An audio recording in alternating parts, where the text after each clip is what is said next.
down to the podcast city where the band's all bad and the songs all shitty. What podcast? Welcome to You Hate to Hear It, where each week we pick apart a song, have a few laughs, maybe hopefully learn a little something about the music we're listening to. And then at the end, we're going to hand down our judgments, either mean and heavy like Old Testament God, or maybe change our minds and go back, be a little more gentle and turn the other cheek like the New Testament. Who knows? Either way. The Bible will be heavily involved. Yeah. Speaking of, you hate to hear it. Jeez. And, stick around till the end because we will also recommend songs that you should be listening to instead of these abysmal pieces of crap that we are tearing apart. So this week, we're gonna tackle the band that was once called the most dangerous band in the world, Guns N' Roses, with their hit song, Paradise City. Whoa, cool. Most people really like that one, though. Yeah, I mean, it made it to number 5 in the Billboard charts, so, there are a lot of people who will disagree with this assessment of mine. How do you guys feel? Just like, let's test the waters right now. Like, we feeling good about this song, a little lukewarm, hate it? Gut reactions? Andrew? I mean, I've never met a Guns N' Roses song that I like, so I'll just go ahead and put it that way. So Okay, fair enough. Yeah. I'll be honest, like, I am a fan of some of their more ballady songs. They're like November Rain. I do enjoy that song. Live and Let Die. I think it is an amazing cover of was it a Wings song? Yeah. Paul McCartney song, at least. Yeah. Yeah. What? They do that song justice, man. Paul McCartney covered that one. And he definitely shouted them out big time, right? Other way around. Right. Other way around. Oh, what? Yeah. Sorry. Yeah. But that being said, this song I think is once again an abysmal piece of crap. Yeah. That is way overrated. And I just remember, in high school, there was one of our group of friends was just super into this song and this band. And whenever we were, out drinking, partying and listening to GnR, I felt like the odd man out, just like, God, guys, can't we put on something else? Metallica exists. Put on the Rachmaninoff concerto. If you want to rock. Yeah, you got to have the Rock 5. Yeah. The fifth piano concerto by Rachmaninoff. Yeah. Duh. Oh, by the way, I am Ryan. Yeah. I am Andrew. And I'm Brian. Ryan, just edit out that long pause before Andrew introduced himself while he was remembering his name. He's sundowning. He's got a lot of stuff on his mind. God, me too. Hey, buddy. No, that's trouble, dude. Yeah, the baby's not even born yet, but you should be at your maximum levels of sleep at the moment. No, because I'm pulling I'm pulling a little extra weight. No pun intended. But my partner is very much 36 weeks pregnant, so she can't do as many things as she normally can. So I am compensating by doing a lot of extra things. And just busy in many other respects as well. So, yeah. God, I want to virtue signal too, but I don't have anything to virtue signal about. Oh, I recycled. I recycled yesterday. Nice. Yeah. And I helped a woman recycle by recycling all the cans that she'd been drinking. Nice. Good work. That's very nice. No, good for you, Andrew. You're doing great. Absolutely. In all seriousness, we are super excited for you. Well, the band that we're talking about today, they did over 100,000 miles, according to them, thumbing their way across America on their first tour. Yeah. Wow. Ryan's like, that don't impress me much. Hey, I went around this country in a Dodge Sprinter on a crash mat with a bunch of fire dancers. So you know what? Well, I mean, they kind of did that too when they were coming up. So Axl comes from Indiana, a small town, which he really hated, but he also carried those small town values with him for a big portion of his life. Mm-hmm. Yeah, he often quotes Paradise City as being that small town where, everyone is looking the same as Axel and has those kind of values. Welcome to the place where everybody's white. Yeah. Yep. Who else we got, though? We got Slash, the lead guitarist. Him and Izzy Stradlin, the rhythm guitarist. Those two kind of came up together playing in bands. LA Guns. So they founded the LA Guns, and then Axel was in Hollywood Rose with Duffy. Or was it? No, it was with Steven Adler, the drummer. Right? Oh, okay. Duffy, like many bass players for many bands, was sort of the afterthought that just got kind of slotted in to the group. Hey, you're tall. Your arms can reach the bass when it's slung low. There's no needle sticking out of your arm currently. Like Yet. That actually ended up happening quite a bit. Yeah. This band is just. Not only did I pick this band because it's an example of a terrible song that I feel is overrated, but these guys, just as people, are such scumbags. And they really epitomize the whole like Sunset Strip, worst of the hair metal scene. But they were apart from hair metal because they prided themselves on being like just dirty, nasty boys that like didn't like primp or prime. They just, stuck their snouts into barrels full of cocaine and, told women to like stay to their place and shit like that. They were really the worst of it all. And that's why I chose them for this week. Amen. I think that you are right in your assessment of the members of the band. They definitely had done, even before their big breakout album, which is Appetite for Destruction, which this song comes off of. A lot of people talk about how these top three songs, including Paradise, Sweet Child of Mine, and of course Welcome to the Jungle, are kind of like the three songs that really booted those crappy hair metal groups like Motley Crue off of the mainstream and had people kind of very now interested in more, edgy guys who weren't afraid to like smoke cigarettes, beat people up, get drunk, get a long rap sheet, which we can kind of talk about. Axl Rose and even Slash kind of, it was kind of a problematic figure too. We'll have to. They were sort of this weird transition phase in between like, so they were taking some of the punk sensibility, but like not any of like the wokeness or like, kind of political subversiveness. They were just taking like the fuck you and applying that to the hair metal scene rather than like, the shittier parts of society at large. And what they were really doing was just being a placeholder for the grunge scene, which was about to just wipe all of these assholes off the face of the planet. Thank God. Yeah. I mean, that's the only reason that I like.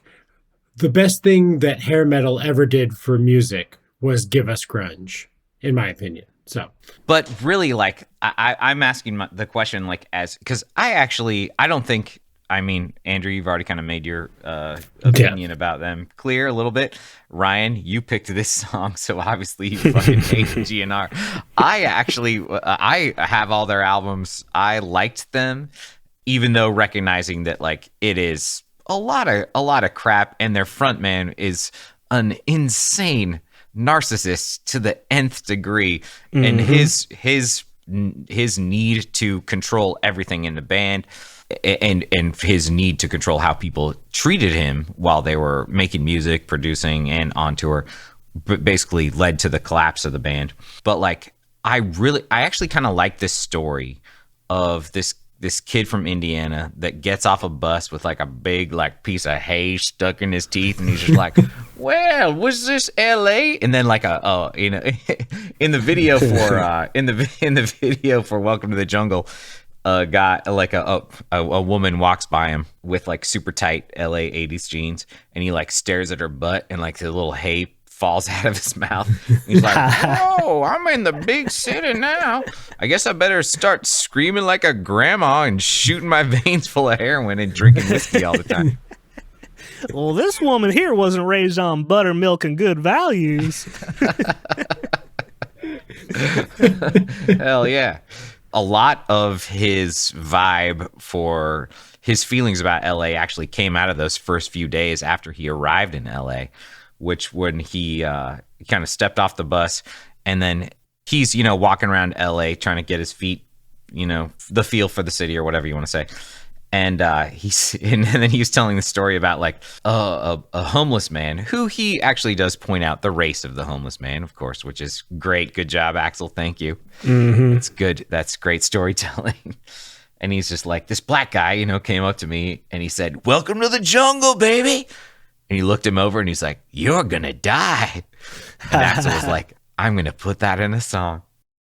Not one in a million, but. Well, that was their. So that was their second. That was their album. Kind of, that was an interim album that came after Appetite for Destruction, that only sold 5 million, which is still big for them at the time. I mean, should we get into the 1 in a million song? No, not really. I'm Okay. sorry for even bringing it up. It's like, it's not even worth our fucking time. It's let's just say that it is a song filled with homophobia, racism, sexism. It is not even a good song. It's, You know what? Kurt Cobain, he said it best when quoted about Axl Rose. Axl is a sexist and a racist and a homophobe. And that's really all that needs to be said. amen. Yeah. So, getting back to Paradise City, Brian, you say you have all of their albums, so that means you do have Appetite for Destruction, which this song, as well as Sweet Child of Mine, Welcome to the Jungle, came out on. November Rain. No, that's Use Your Illusion. Yes, that's Use Your Illusion 1, I believe. Yeah, I'm not sure. You may have popped off when I was talking with Andrew about it, but I personally, I like Sweet Child of Mine. I think that's a beautiful ballad, and that's why this band became so popular, is because they had this weird ability to make very accessible ballads in the midst of this terrible sludge rock and like shit anthems, which I call Paradise City a shit anthem. It's like parading as an anthem, but it's not really good. I think it works really great live, like at Whiskey A Go Go, with just this, you've got this just skinny guy who's just like only about 8 hours since his last time he shot of heroin, and he's just screaming in the microphone. And then you got Slash, and then they're all dressed fucking like crazy people. They're wearing like military costumes and tank tops. And you've got and then live, he was fantastic. He had a couple great dance moves, which I have given names to. He's definitely a much better dancer than Maddie from the 1975. Oh, absolutely. Who was like trying to do some like half-assed Axl shit on that SNL performance. That's for sure. It's like, no, bud, you did not pull that off. Axl just vibed. Like when he was on, and that is a big reason why, people would go to Whiskey A Go Go, and they had their big album debut party at Whiskey A Go Go, and of course, like producers and record people were there, and also music writers were there when those people mattered. Now they don't. AI writes all the articles that you read about musicians now. Matty Healy might have given the Sieg Heil. So I called he did a couple moves, and I watched the video of their debut concert, which was actually pretty shitty because they seem to be drunk and probably high. Even though a lot of times the band is kind of known, they actually kept it clean when they were like doing recording in the first part of their career, and then they would like when they were on tour, then they would like shoot up. They were a mess. Oh God in heaven. Axl has some dance moves. One of them I called the Snaky Shuffle. And I wish this was a video medium. I know it's an audio medium but if you watch this guy, like he would just kind of just like his spine would just turn into an S shape. Yeah. And then he also does a great move in this song called the Seizure Fever, and that is when he's just really just popping and just like moving just all over the place, and like it looks like he's gonna just dislodge his shoulders and his bones from his skeleton. But he doesn't, because he's a pro. I wonder why he's moving that fast. I wonder what could have done that to his system, what kind of... How does he do that? If you hear Tell It, the cocaine was not the problematic drug for him. Cocaine was probably like the only thing like keeping him able to like work and like talk to people. One chick who partied with them a lot, she says that they just kept Tupperwares of cocaine and a bunch of ecstasy on hand at all given times. Tupperwares of cocaine, mind you. Plural. Well, he got that from Indiana because in Indiana they would have, the moms that would go around with the Tupperware parties and be like, "Oh, honey, this will keep your cocaine super fresh, dear. Oh, and you got to listen for that pop. That means your cocaine's ready to go. You put this back in the freezer, your cocaine's just going to be nice and fresh for tomorrow." And then his last dance move that I'll talk about is just the "look at my dick" slide, which he does every fucking song, which he gets down on the ground and just fucking just spreads his legs. And I think all three of his dance moves are fantastic. I think this guy has amazing stage presence. Yeah, amazing. I agree. He is one hell of a front man. I like him just visually more as a front man than, say Led Zeppelin's, what's his name? Robert Plant. Yeah, more than Robert Plant even, although I kind of put them in the same class of like kind of falsetto singer, wild boy. Okay, I would personally rename this band. I think Guns N' Roses is a stupid band name. I am not a fan of it. I would call them Guns and Runners because another move. Oh, hold up. Fucking mosquitoes all in my room, dude. Fuck you, dude. I thought you were just clapping. You're like, before I even say this joke, I'm going to clap for myself. Hooray, Ryan. Every live show, you'll see them just like high as tits, sprinting full speed across the stage, either Slash or Axl. It's like kind of ridiculous. There's some really good like mashup videos of just like all of the running they fucking do on stage. It's like, they put in like a marathon's worth of steps by the end of each show. Purely fueled by cocaine. Yeah. I can only imagine. I mean, even the Tupperwares that I have, like I have some small Tupperwares, and even that is a lot of cocaine. And that's some large. Truly. It's more of an amuse-bouche. Yeah. Amuse nose. One of their nicknames, funny enough, is Lines and Noses.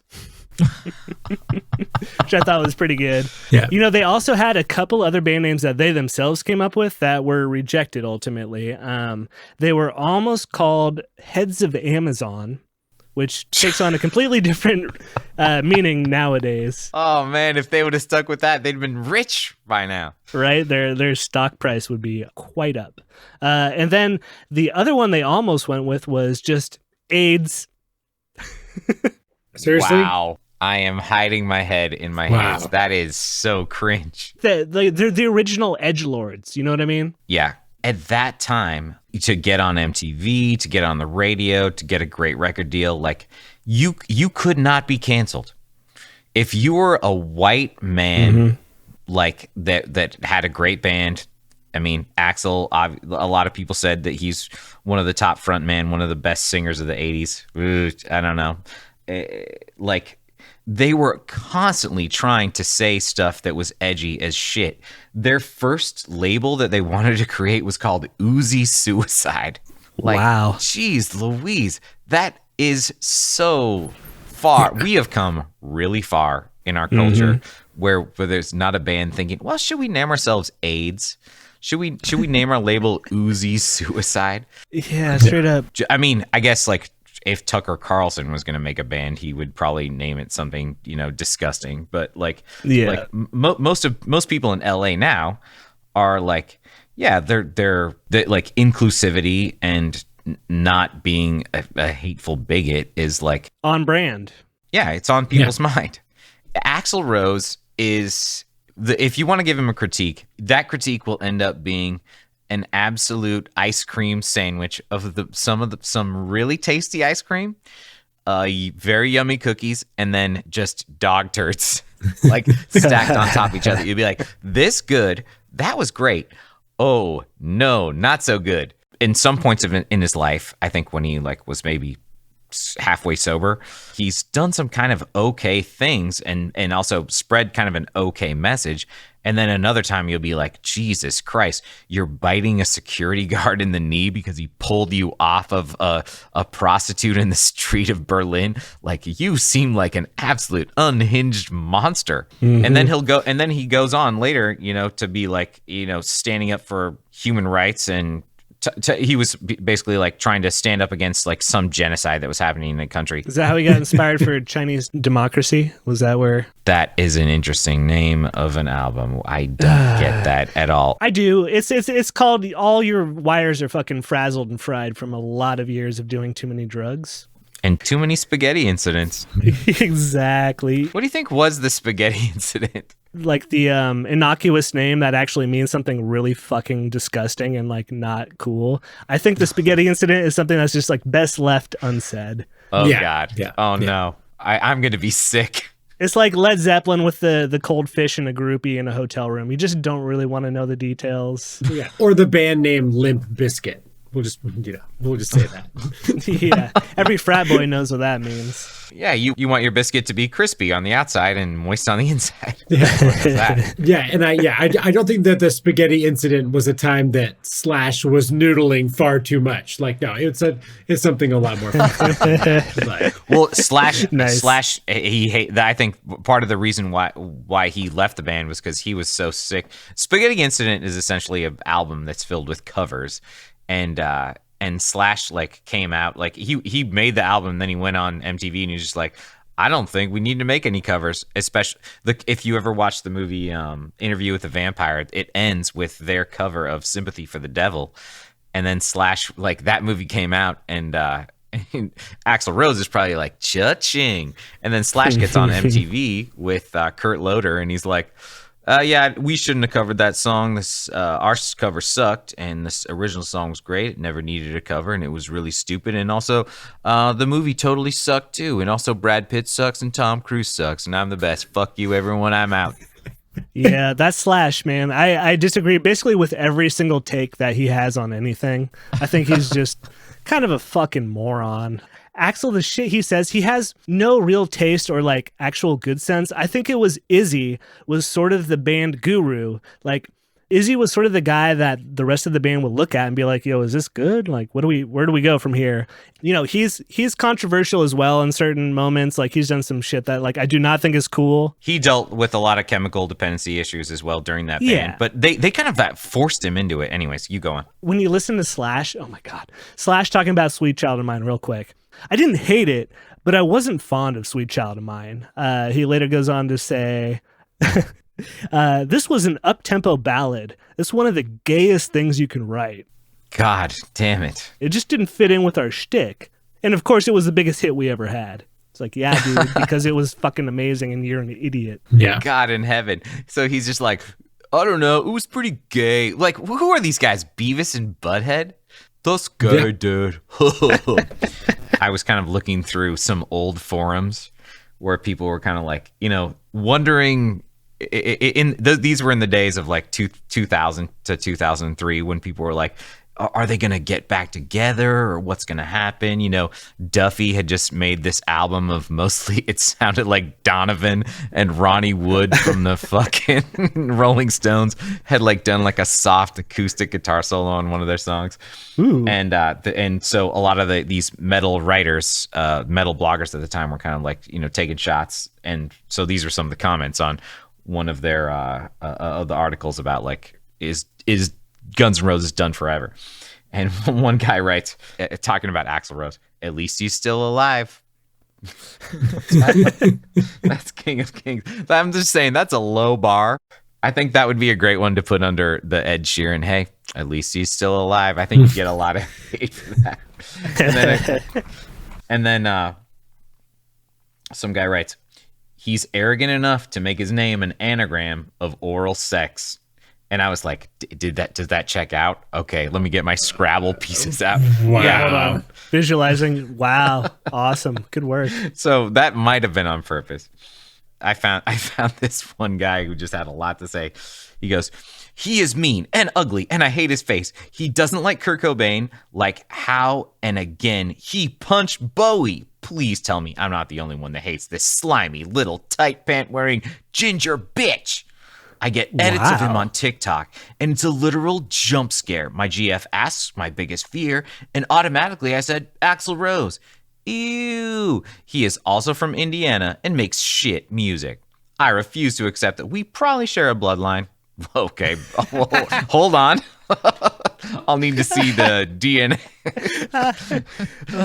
Everyone from Indiana, I guess, is related, according to this guy. I kind of telling on himself at the end there. I got nothing bad to say about Hoosiers. I like them. Then he goes on to say, I have torn up a mini GnR poster in my room, parenthetical. It came with a pack of mini posters. What the fuck is a pack of mini posters? And then he goes, I hate Axl Rose so much, and I don't say stuff much, but I hate that man. Thank you for coming to my TED Talk. That's from Beneficial Badge 7691. That guy. Whoa. That guy was absolutely moved.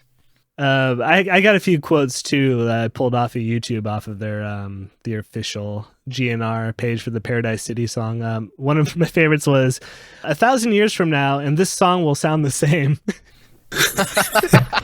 That's true for a lot of music, I think. That is very factual, my friend. Good word. I like it. Yes. And then this blew me away, like, and really spoke to the 80s, that time, and these people who like worship the 80s. All right. This comes from at NikkiBase29. Oh man, guys, strap in for this. My sister and my mom went to this tour. My uncle was their bus driver. His name is redacted. But apparently, backstage, Slash was groping my sister and trying to get my mom to let her stay and quote-unquote party. Needless to say, my mom wasn't having it. My sister was so mad, LMAO. She was ready to get a piece of Slash. Laughing, crying, 3-time emoji. Can't blame her. Shrug shoulder emoji. Laughing, crying emoji. Okay, so that's Nikki Base's comment about that whole era. And now let's look at the replies. First one, man, that's so cool and crazy at the same time, lol.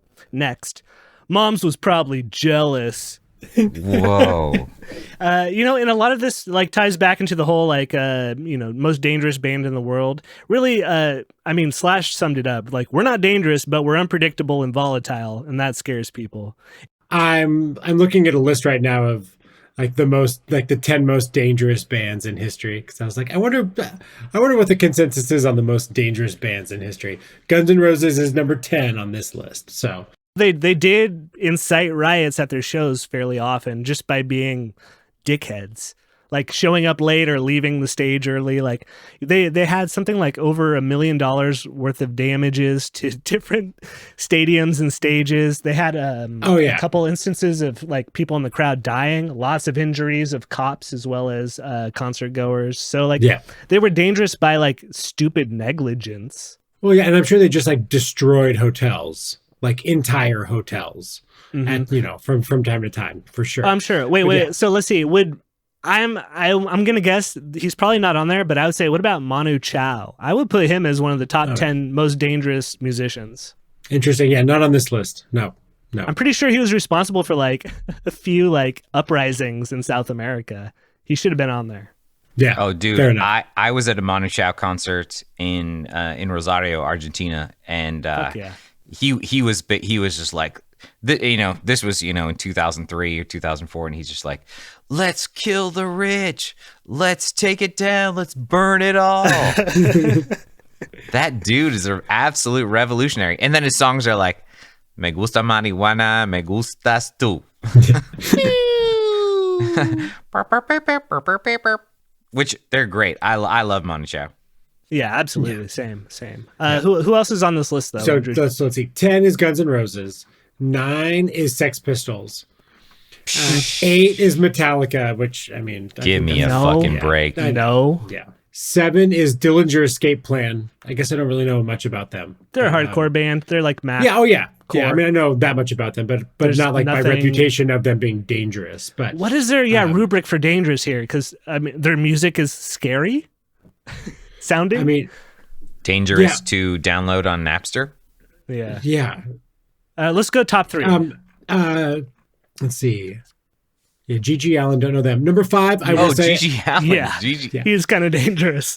He's the guy who would like eat his own poop on stage and like shoot heroin needles like on stage. Okay. Yeah, fair enough. Yeah. I have seen number 5 live personally, and I will say that it was a terrifying concert, but in a really amazing way. Number 5 on this list is NoFX. And that was like, hell yeah. An epic fucking mosh pit. Like Hell I was at the Crystal Ballroom here in Portland, and there was like the divider thing for like the 21 and over, but I think I was like probably 17 at the time. So I was like right up against this divider with the stage right in front of me, by 50 yards, and everything between me and that stage was just this giant mosh pit, and it was sick. Awesome. I fucking love NoFX. So, awesome. Number 4, also no surprise here, Marilyn Manson. Definitely remember like all the backlash about Marilyn Manson when that came out, and not only because I think of his image and his persona, but also because he was an incredibly intelligent person. You couldn't really people would try to argue with him and they would just get put in their place. So, or he would just imprison you in one of his mansion rooms. But you know what? Yeah. He's not problematic. He's fine. Very dangerous to women. Yeah. Gorgoroth. Don't know. Hell yeah. Gorgoroth is fucking fantastic. That's a great band. Iggy Pop coming in at number 2. All right.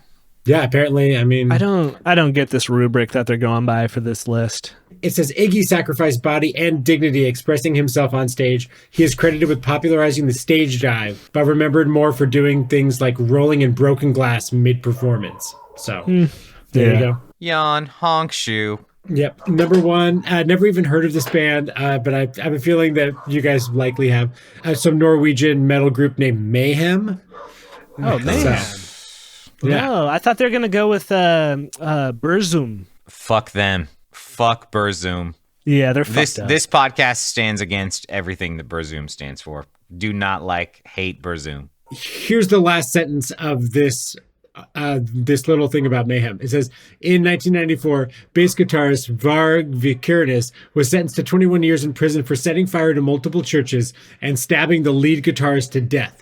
He was released in 2009 and records music under the name Burzum. Oh shit, that's why. No, so it is the same band. It's the same group. Yeah, for sure. Yeah, they're the worst.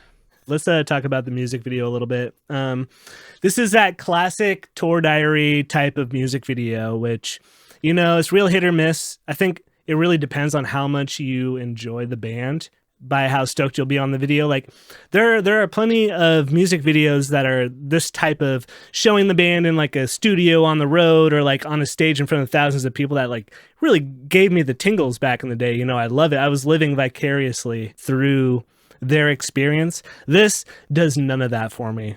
It's just, I don't know, maybe partially because it's like a 6.5 minute or almost 7 minute song, but like I'm just fucking bored. It was a boring music video. And this, the whole time that these guys were begging like MTV to put the music from Appetite for Destruction onto MTV because they knew like that's how you got famous.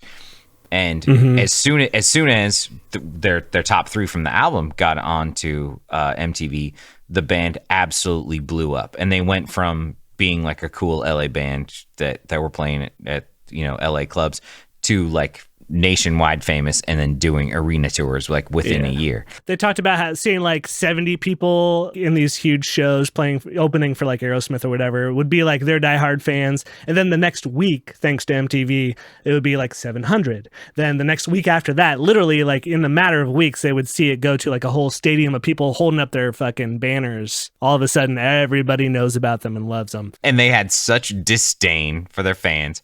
They had such disdain for the industry itself, and they just absolutely wrecked shop with that first album. It went to number 1 so friggin' fast. And according to Billboard, like there's never been like a rocket jump of like a debut album that like got that famous, that hot, that fast. Yeah, thanks to their fucking awesome ballad. And I mean, like, this is also just like peak record, you know, like there were not many other better times except for maybe like the boy band era to really be like a band that was just going to like milk the record industry, like the way that it was all put together more.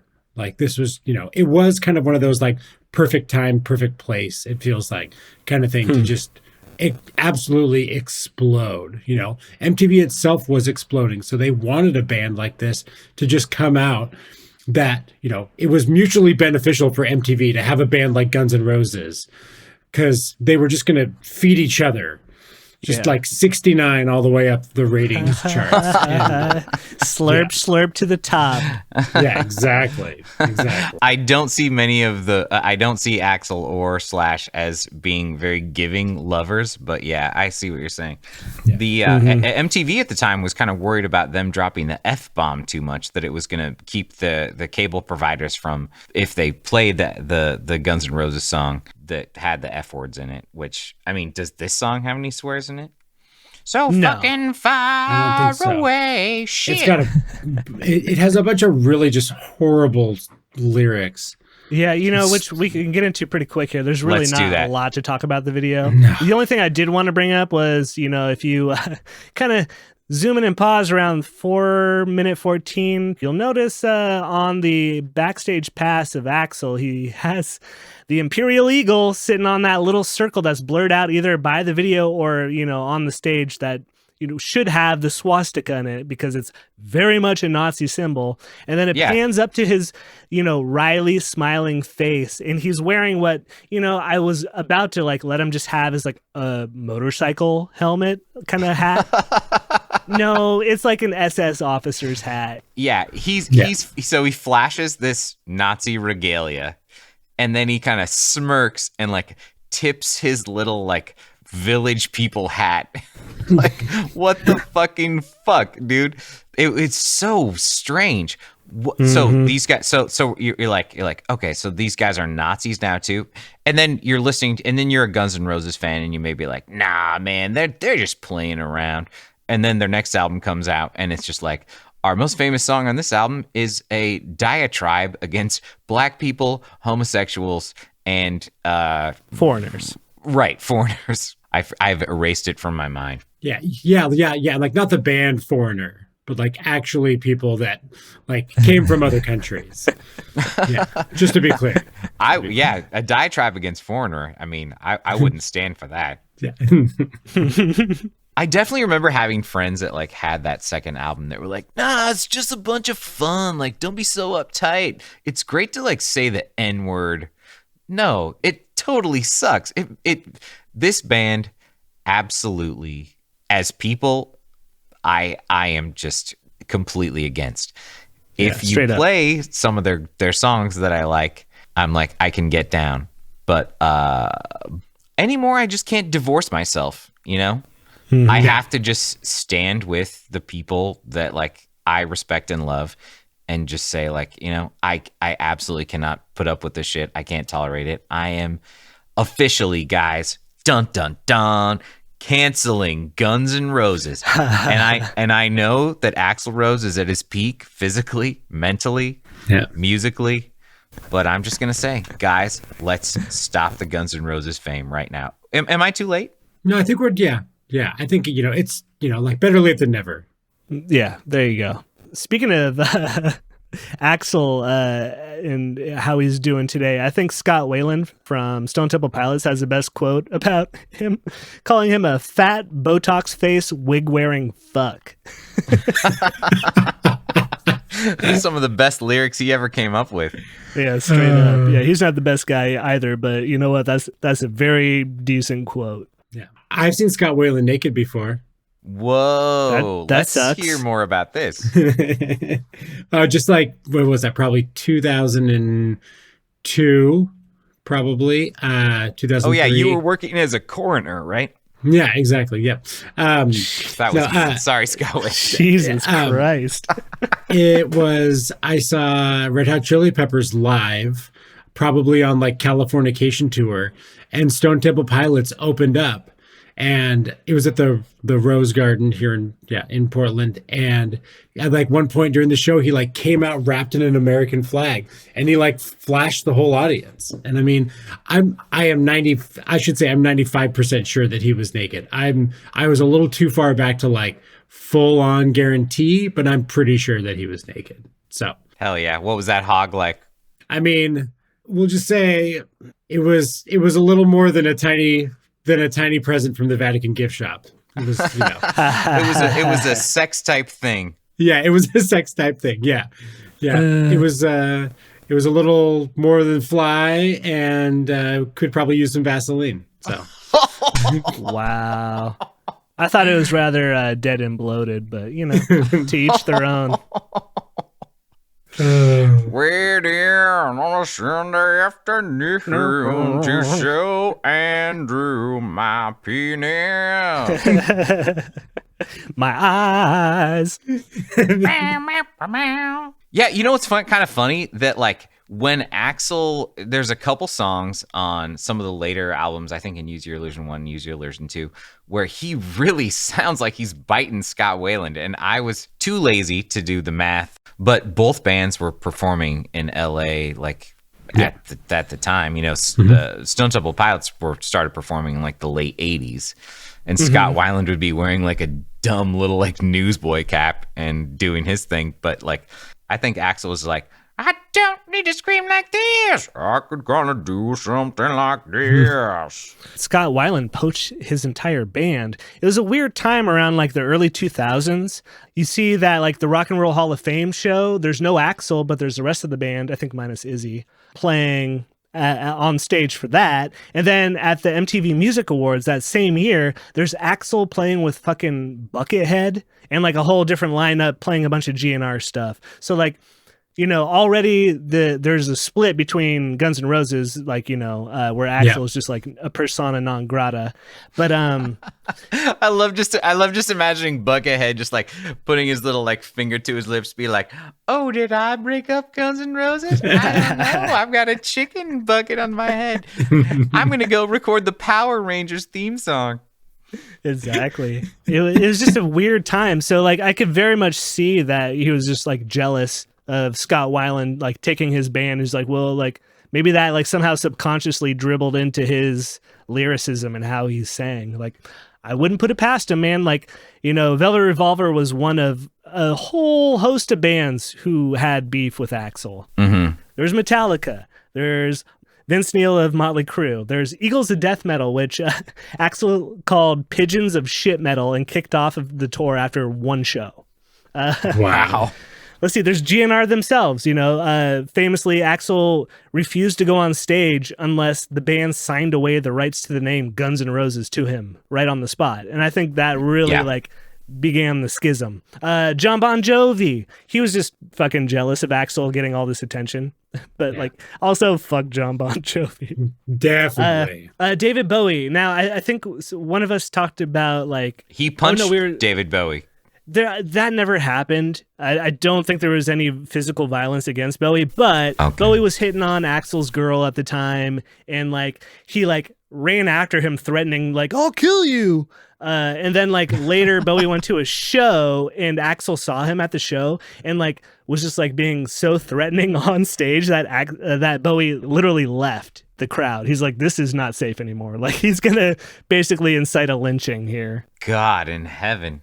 Axl, why are you so mad at me? I've got this glass orb. I could entertain your girl.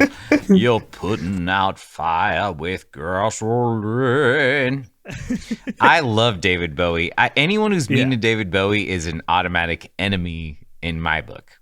Right. And you know what? David Bowie actually went and apologized for his actions later on, being like, maybe I was a little inappropriate with your girlfriend, and I apologize. He was always the better man. Class act. And then and Kurt Cobain also talked about their beef and was just like, it was the dumbest thing I've ever been involved in. I regret ever like trying to start shit with that stupid fucking band.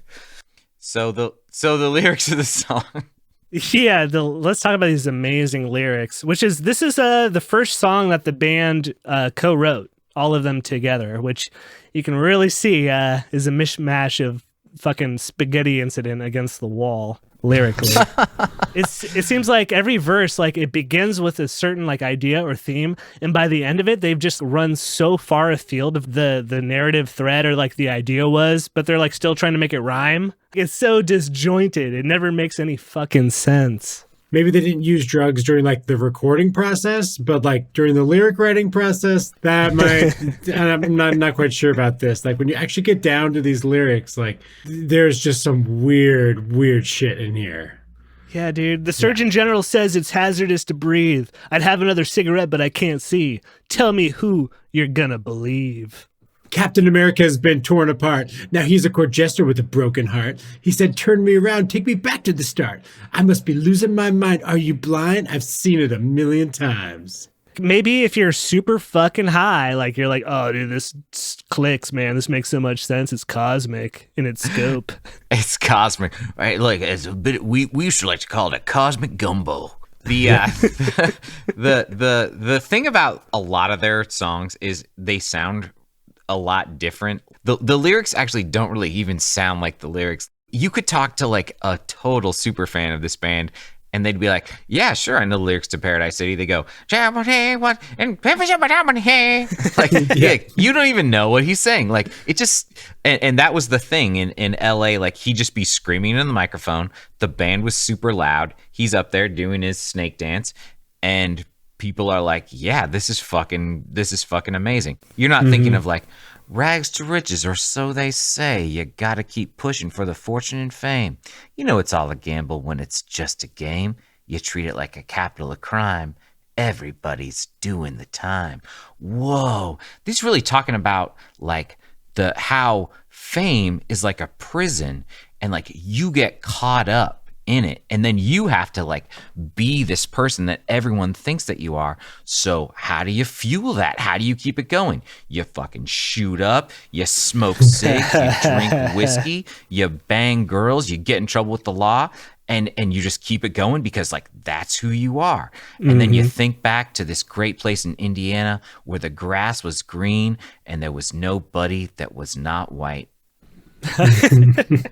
And you picked one of like the two verses that actually kind of have some coherency to it. That one and the first one, like, you know, they sort of track. You can kind of figure that out.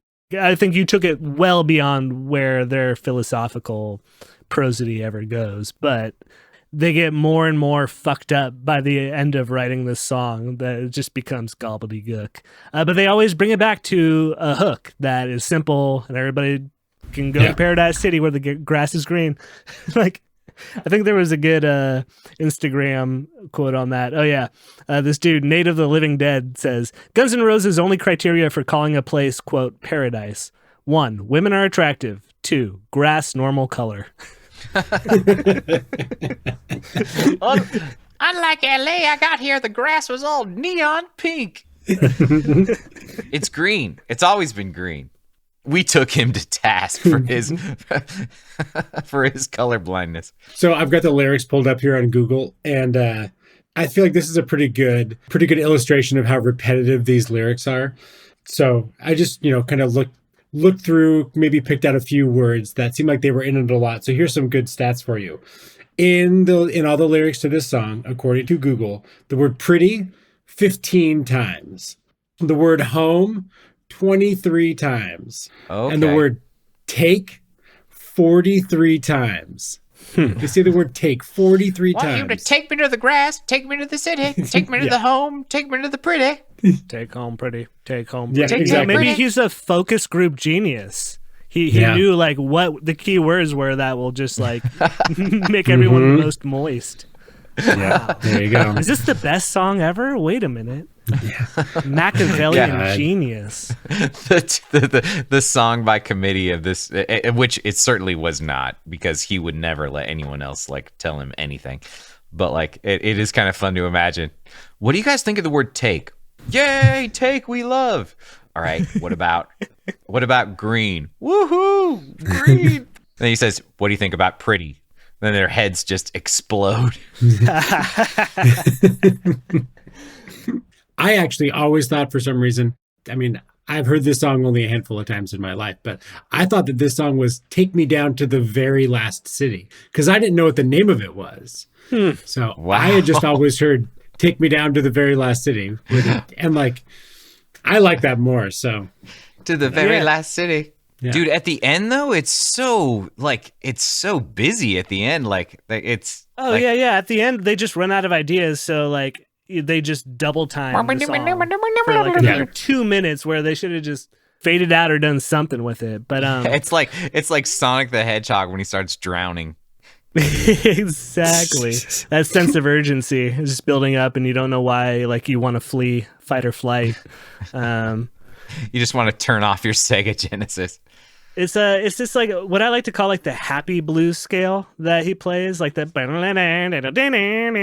the Mixolydian mode, or also known as like the jam band mode. If you listen to any String Cheese or whoever, like they're playing in this Mixolydian where it's just like it's happy but like it's bluesy. We just lost all the String Cheese Incident fans.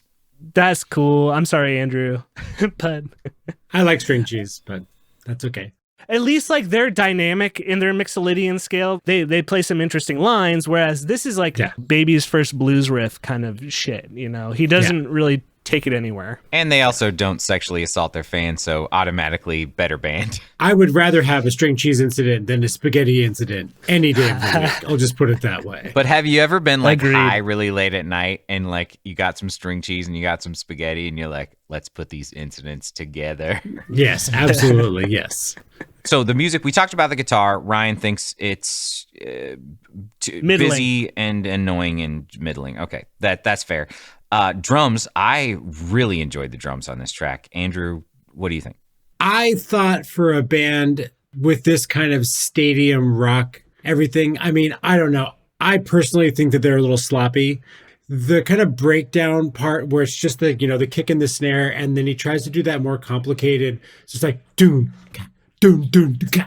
He does not do that consistently through the whole song. I feel like the tempo fluctuates a lot in the song, which I'm all about a song with a little bit of tempo fluctuation that can be natural, but it feels too loosey-goosey to me. Like, I don't know. I was not that impressed. Like, there are so many other metal drummers and like hair band drummers that I would rather listen to than this. I was really unimpressed personally with these drums. Yeah, that's true. I think I'll talk about one a little bit later that I enjoy a lot more. Adler is a notoriously bad drummer. He was, he was kicked out of the band for his horrible heroin addiction, but also because he couldn't play the drums.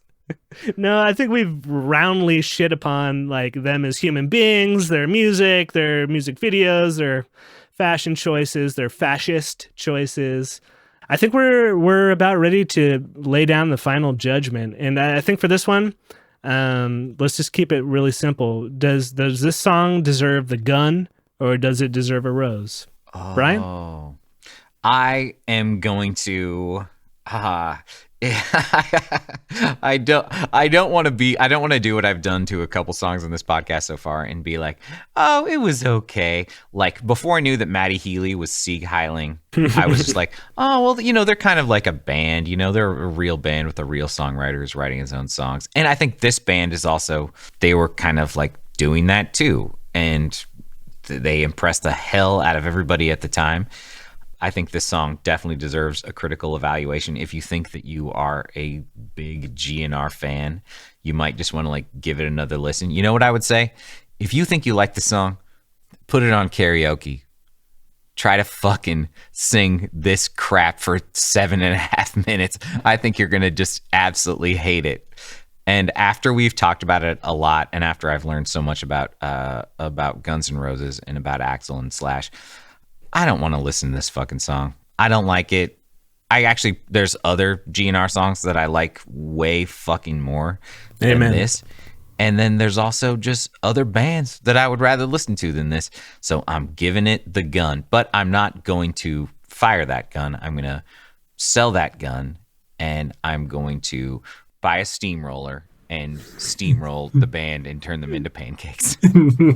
Okay, nice. The Who Framed Roger Rabbit route. I can dig that. Nice. And when I sang this song, I looked just like this. Andrew, what do you think? I mean, oh yeah, I'll keep it super simple. I hope I never have to hear this song again in my entire life. Fucking hey, brother man. That's very much how I feel about it too. It's a bad song done poorly by bad people on a bunch of drugs who didn't really give the care to the songwriting, to their audience. I won't fire the gun either, but like I will pistol whip the shit out of each and every one of them. Yeah, that's my final judgment. Yep. Boom. We did it, guys. And now let's all jump into a big cake, because that happened in the November Rain song. So the next step of this podcast is the part where we talk about songs that we actually like, right? Yes, the good parts. So what are you going to recommend to replace this in their playlist? The like going double time at the end and everything, like I'm not necessarily a big fan of that, but I do have two songs that I do love that do that. And I think that there's songs that just like, they're way more fun than this song. They hit harder. They're great rockin' tunes, and they don't drag on and on and on. So first off, we got Black Betty by Ram Jam, classic. Yeah. Also similar in a certain respect, because there are some problematic moments in the lyrics of that song. Oh, you don't say. Yeah. See. So, so in the slightly less problematic vein, but with still a good rock and double time, and then comes back into one of my personal favorite beats of just like classic rock. I'm gonna go "Magic Carpet Ride" by Steppenwolf, because I just fucking love that song. I think it's a really great track, but I think more appropriately, as kind of the reaction to this song, to Guns N' Roses, to the hair metal, all of that, like everything that I don't like about Guns N' Roses and this era in music. Because I'm, beyond this song, I don't really like Guns N' Roses, never had. And even beyond that, I don't really like hair metal, never have.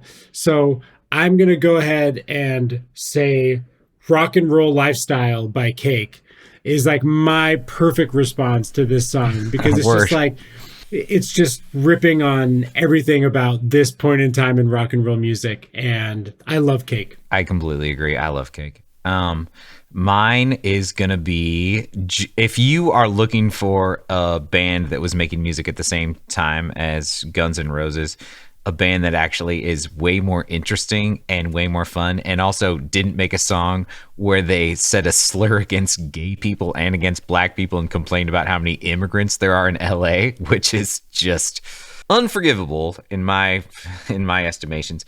If you want to hear a better band with better people, Judas Priest song, "You Got Another Thing Coming," I think is a friggin' awesome 80s.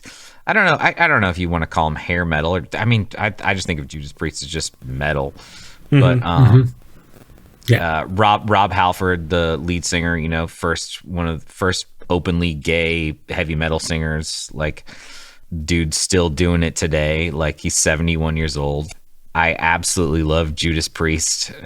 So if you want to hear some great 80s rock, you should listen to Judas Priest's album that song came out of. It is not the one of like Best in the West. It is, well, you can look it up yourself. There you go. Do a little homework. Get into Judas Priest. Great rap. Yeah, play the home game. Or you can maybe find it on our You Hate to Hear It Spotify playlist that might be coming out before too long here. Oh, hell yes. So. It's going to be an eclectic blend, and yes, you're all going to love it. Yeah. Our little gift to you. So if you still need a somewhat scummy band that partied just as hard but were a bit cooler of people, my recommendation is you listen to In My Life by the Brian Jonestown Massacre. Oh, hell yeah. Their lead singer, nice. Anton, is a certifiable genius, but he's also certifiable. Like, what's fun about them is you can actually see footage of them partying and like how they actually lived. Whereas with GnR, it's all just stories. You never really actually see footage of like how gross they got. You know exactly how gross this band was. And like, they still put out some really good music in the psych rock kind of genre. Just a little side recommendation there is the movie Dig, which is it's like the documentary about the rivalry between Brian Jonestown Massacre and the Dandy Warhols. really great movie. America's most well-adjusted band. Yeah, exactly. For my number one pick for a winner to replace Paradise City for the rest of days, I suggest you dig back into the crate and you pull out Fat Bottom Girls by Queen. It is Nice. an awesome anthem. It's just a classic hit. It's just as memorable. The singer is better. Oh, yeah. The guitarist is better. Just everything is better about that song. Everything is better about that fucking song. Absolutely. Great recommendation. I love it. I love it. It will definitely, that song will, it's like the song vibe is definitely like the similar vibe, but it has everything that GnR doesn't. Mm-hmm. And, you know, Axl even said like his favorite singer of all time was Freddie Mercury. Yeah, funny enough. In 1,000 years, this song will be the same. That's true. so true. Go to bed thinking of that fact, everyone. So, is there anything, just in general, pop culture, like movies, TV, music that you've been excited about recently? Like Andrew, anything you've been digging on? I mean, I'm thoroughly enjoying the most recent seasons of Ted Lasso. I think that's just a great television show. I think it's a great explanation of the good side of the human experience. And I enjoy that show quite a bit. And then I'm a big Top Chef fan, Top Chef nerd. I don't watch a lot of reality TV, but I love Top Chef. Also, Next in Fashion, which was on Netflix and stars Tan, like the fashion person from Queer Eye. Yeah. Now he's got like a fashion competition show and super supportive of each other. I've never been a big fashion person, but I thoroughly enjoyed watching the show because watching these people create these incredible pieces of art and fashion and just clothing. It's an amazing display of human creativity shrouded in optimism and support and love. Hell yeah. Great answer.